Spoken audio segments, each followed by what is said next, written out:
Hello everyone, Ryan here from Asheville Vedic Astrology. Today we're going to touch upon, just briefly, a topic of the Atmakaraka and the darakaraka. And we're doing this particularly because Karen White and I, Karen White from Divine Time Astrology, you might have watched some of our other videos on this channel where we talked about relationships. We're going to be teaching a class beginning in the middle of July. It's a 7-week class specifically on the Atmakaraka, how to read it within the birth chart. And the Atmakaraka is a very important aspect of astrology, from Jaimini astrology specifically, that allows us to see the particular planetary energy, theoretically, we most embody. And through that, we're able to see general capacity for our direction in life, and general capacity in regards to what kinds of growth our individualized soul is aiming to grow through or attain within this life. What kinds of realizations is it working on? We've been wanting to do this kind of class together for a long time because we both get a lot of questions specifically dealing with relationships. And while compatibility is a separate branch of astrology all its own, one of the things that I have found most helpful is to understand the two aspects of the Atmakaraka, the soul indicator, which is again the representation of you and the planet that you're most closely aligned with, as well as the darakaraka, which is said to represent a person's spouse or partner. And if we can learn to find these within our chart, we are then able to get a sense of, well, who are we in this world? What is our understanding, projection? How do we see life? How do we perceive life? And if we can see the darakaraka, the spouse or the partner, then we can get a sense of why are our relationships specifically as they are. Because it will show you what kind of karma you have in regards to who you attract or who you are working with or working out your karma with as a spouse or a partner in this lifetime. So this class in particular is going to focus specifically on the Atmakaraka, the soul indicator, the self-producer, so that you can get a sense of who are you at the core, or close to the core of your being, planetarily speaking. And these principles that we'll be going over, they can be applied to the darakaraka as well, which means that once you know how to figure out who you are and you have your own particular self-knowledge, what planet do you come from, Sun, Moon, Mars, Jupiter, Mercury, and so on, and you learn how to read that within the birth chart, then you can do the same thing with the darakaraka, because these principles within Jaimini apply to both the Atmakaraka and the darakaraka, so you and the spouse. So essentially, what you're going to learn is how to find the Atmakaraka, and I'll tell you that right now because it's very simple. To find the Atmakaraka in your birth chart, you look for the planet that is in highest degree within any sign. And we've discussed this in other videos on this channel. So if, for example, Mercury is at 13 degrees and the Sun is at 27 degrees, and those are the two highest within a particular sign, then you know that the Sun is a person's Atmakaraka. On the other side of that, to figure out the darakaraka, you determine what planet is at the lowest degree, meaning in any particular sign, there's 30 degrees, what planet within your whole chart has the lowest degrees.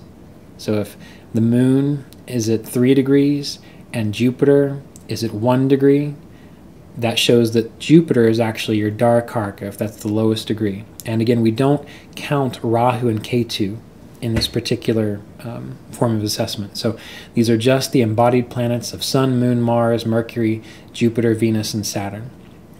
Now, once you know what the Atmakaraka, excuse me, or darakaraka is, then there are particular Jaimini techniques, Jaimini principles that you can use to read both the Rashi, the birth chart, as well as the Navamsha, to tell you what is the nature of the soul's evolution, and that will be based on what we call the Svamsha, or where the Atmakaraka, where it goes in the Navamsha, the D9 chart. There are particular principles that allow you to see what is the career and purpose of an individual. And again, that can be for you, that can be for spouse. If you look at the Atmakaraka, it's for you. If you look at the darakaraka, it's for your spouse. You can look to see emotionally how might you interpret and perceive the world. And again, this is very helpful for relationships, because someone who's ruled over has an Atmakaraka of the sun versus someone who has an Atmakaraka of Mercury or Saturn is going to see the world fundamentally different. So there's going to be a different point of view there. And if you can know that about yourself, about your spouse, or if your spouse has his or her chart, and they can see where their Atmakaraka is, that helps bring a little more knowledge to the relationship, because now you know why you don't complain about things and you suffer quietly if your Atmakaraka is Saturn, and you know why a person might be more verbal or communicative about the difficulties they go through if their Atmakaraka is Mercury.